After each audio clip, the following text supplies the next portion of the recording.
যখন তুমি নিজের রক্তের মানুষের দ্বারা কষ্ট পাবে, তখন তুমি একবার নবী ইউসুফ আলাইহিস সালামের কথা মনে করো।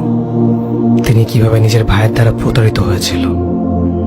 যখন তোমার বাবা মা না বোঝে তোমার বিরুদ্ধাচরণ করে, তখন নবী ইব্রাহিম আলাইহিস সালামের কথা মনে করো। তার বাবা তাকে আগুনে নিক্ষেপ করায় ভূমিকা রেখেছিল।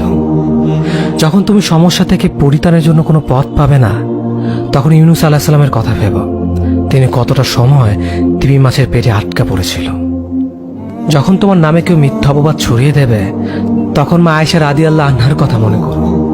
তার নামে পুরো শহর জুড়ে কুৎসা রচনা করা হয়েছিল। যখন তুমি অসুস্থ ব্যথার যন্ত্রণায় কাতরাতে থাকো, তখন নবী আইয়ুব আলাইহিস সালামের কথা ভেবো। তিনি ভয়ঙ্কর এক ভাইরাসজনিত রোগে আক্রান্ত হয়ে তোমার থেকে বেশি কষ্ট পেয়েছিল। যখন তুমি দিনের কোনো বিধান নীতিতে যুক্তি খুঁজে পাও না, তখন নবী নূহ আলাইহিস সালামের কথা ভেবো। তিনি কোনো প্রশ্ন ছাড়াই মরুভূমিতে নৌকা তৈরি করেছিল।